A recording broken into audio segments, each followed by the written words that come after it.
welcome to Ion Entertainment. I'm Donnelly Heising, and today we're covering the bloodletting charity event that was put together by Devaney Penn and Brandon Slagle. And we're here with my good friend Gregory Blair. Hi, how are you? Oh, I'm excited to finally be able to interview you. Oh, right. We've hit and miss a couple times. Okay, now, I've asked you this before, but what do you consider yourself, a writer or an actor? Because you do both. Right. So, well, I consider myself a hybrid actor-writer. And I like both because they're just different branches of the same thing, which is artistic expression. So. And you told me that you knew you wanted to be an actor from the time you were born, practically? Yeah, I pretty much put it, I come out of the womb like that. I knew what I wanted to do. I was doing it since I was a little kid. Got derailed a couple of times, but always came back to it. And it wasn't until, I wrote as a little kid, but that wasn't my focus. And it wasn't until college that I started really studying writing. And then putting more attention to screenplays and different things, and that's when I started nurturing writing. So I say I'm an actor by nature and a writer by nurture. Okay, and where did you go to school? Well, all that nurturing was UCLA. Although I did study a little bit overseas in Cambridge. I studied some postmodern British drama, which was really cool. It was like Pinter. And how did you do that? I flew over there, and there was a program where you could go and study. And so that's what I did. It was a summer-long thing, and it was great. It was a lot of fun. Wow. That must have been really eye-opening to be in another country. Oh, yeah. Well, I think, I've been in a lot of countries now, and I think England, for an American, England is less eye-opening than some other countries, so. But it was a good experience. Okay, so what did you study at UCLA? You said it wasn't acting? Oh, no. I went in, I was going to go in for theater, and then, like I said, I got derailed because I was smart, and so I started doing sciences, and I was doing kinesiology and anatomy and physiology and all that stuff, and then, maybe that's part of why I'm in, like, horror films, I don't know, but I one day went, I don't really want to be a doctor. So then I went back and I started picking up the English classes and literature, and that's how the whole writing thing happened. Okay, so how did you get into the film business after you graduated? Let's see, how did I first get into it? I don't know, I just started sticking my feet in there and auditioning and getting into this, that, and the other thing, and that's kind of how it happened. So it was just getting out there and doing it. And what was your first big role? My first big role. The one that was important to you.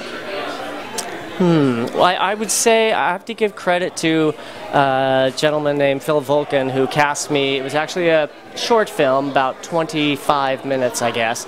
But I was one of the 4 leads, and it was a really rough beginning. Pre-production was really tough. We have some great stories that I'll spare. Phil can tell them all. But it was a great experience. I got a really great role and a lot of screen time, and it was a lot of fun. So that would be my number one. What was the name of it? Oh, it's called The Great Venice Robbery. The Great Venice Robbery, okay. And pre-production was pretty eventful? Yeah, he had the whole thing cast, basically. You know how sometimes cast members go away because of different reasons? Our entire cast of the leads went away, except for me. It was very strange. And but he said, hang on, I'll get a new cast put together and we'll do this. And I was like, okay. He was just a real great guy, and I had faith in him that he could pull it off, and he did, and so it was fun.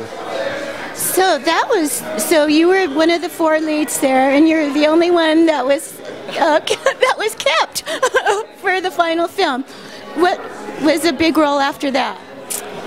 The next role that I had that was really major, well, I had one that was a little small but was really fun for me, was in a very low-budget film called Crackpot, where I played this postal worker sort of mild-mannered postal worker who, throughout the movie, he has these anger management issues, and he goes postal at the end, and he's got a gun, and that was a lot of fun. And tell us about your writing career. Oh, so I've been writing a long time. I write poetry and screenplays and novels and plays. I've had a couple of plays produced. I've had some of my novels published, some of my poetry published. Screenwriting, I've got a lot of awards in different kinds of competitions. In fact, I just won the horror screenplay contest. I won first place. I'm very excited about that. Oh, that's great. Okay, what's the website where we can go and, find out about your big win? Oh, well, their website, I think, is horrorscreenplay.com. But if you Google my name and the word actor or writer, you'll be able to find my website, which has links to everything I've ever done, basically. Wow, that's great. Congratulations. You're so humble. You say, okay, I've had this, but you don't tell us what they are. Okay, what awards have you won? Well, there was that. I got a Stonewall Award for a novella that I wrote, which was pretty cool. I've had a lot of screenwriting awards for competitions, including the Nicole, which is like the big one, and. But now I've actually, now that I've started to sell screenplays, you can't really do as many competitions. They're really open, and they should be open to writers who haven't made it yet or whatever. So now that I've sold, I can't enter as many, but this last one I could because it's open to everybody. So that's how that happened. Well, has anyone ever cast you in one of your screenplays? Not yet, but it could happen. Do you write roles for yourself? I was just wondering, since you're an actor, with yourself in mind. You would think I would, but maybe, I don't know, my ego isn't there. When I'm writing a story, I have to write something that makes sense for the story. And so whether there's a character that's right for me or not is kind of irrelevant. It doesn't really enter into my head, because then that's sort of messing with the truth of the story. So, although, I will say, I did write one thing for my friend Bill Oberst, and I know you know him. He's a great actor. In fact, he's like world famous now because of that. Take this lollipop. It's what is that on? It's not on Facebook. It's a Facebook app. It's like a Facebook app. Well, if you haven't seen it, it's take this lollipop. Take my lollipop. I'm not sure, but you click on it. It sort of uses your Facebook stuff and makes it look like Bill Oberst is going to come to your house and kill you. It's pretty funny. It's on CNN, and he's been in the New York Post now. Wow. So it's rocking for him. Anyway, so I wrote something because he and I wanted to do something, because he plays a lot of bad guys and I play a lot of bad guys, and I thought, what if we were like two bad guys together, and we're like, yeah. So I wrote this thing, and we're trying to figure out how we're going to put it together and get it into production. So that's the only role I think I've specifically written for myself. You both are my friends. You both are so nice. Who do you think can be creepier on screen, you or Bill? Well, I think Bill tends to do the genuine creepy. No, and I mean that, because on the other hand, the couple of villains that I've played, they're creepy. I mean, they're megalomaniacal, they're insane, they're psychotic, they're scary, but they're also a little funny. Because I have this face.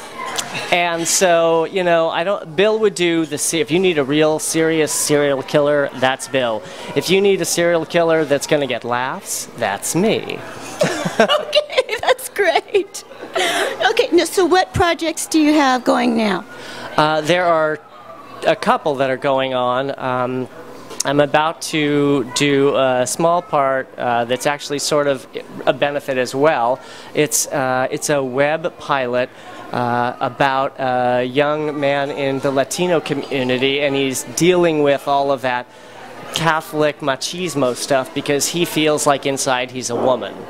He's a teenager, so his story is this struggle to try to deal with that, with all that cultural stuff going on around him and what's going on inside him. And That's a tough story to tell, I think, and I was really sort of moved when I heard about it, and I said I want to be a part of that. So it's called Christina, and it's Chris/Tina. Wow. Okay. So, and then there's another one coming up called Dysfunction, which... You're going to be in Dysfunction? Oh my gosh, I was just in a movie for Val Tasso. Anyway. What a small world. Yeah, so I'm going to have a small role in that too. And yeah, that's a bunch of people all living in one house, and you know, too many people under one roof is not easy, so hence Dysfunction. So should be fun. Yeah, that's going to be a great movie. Actually, Sally Kirkland is going to be in that, and I did an interview with David Bianchi and Val Tasso. Oh yeah, I think I saw part of that. Oh, that sounds like a great movie.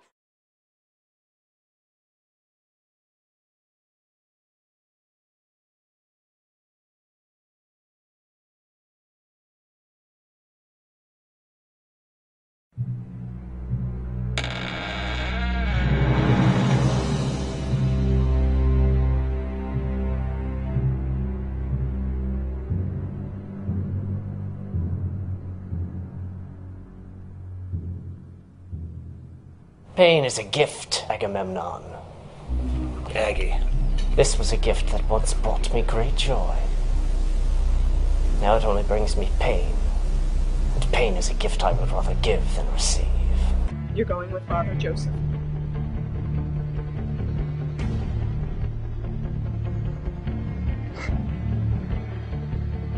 It's for your own good, son. I don't know what you are talking about. This is garbage, huh? Those photos are fabrications. And your American students are nothing more than lab rats. You understand? They got everything they deserve. Listen, she's signing a statement that nothing sexual happened that night. But she could always make something up, you know? Say she signed it under duress. Hey, tell me again why we're doing this. Because chances are that'll never happen. She gets an album, you get her off your back. What you got there? What, this? It's an M16 assault rifle. Can I see it? No way, bobbers. You taught me enough. Nothing comes between me and my Nellie. You fought in Vietnam? I think so. Maybe it was a video game. So I heard some Jap guy finished his ninja lessons and is coming to kick your ass.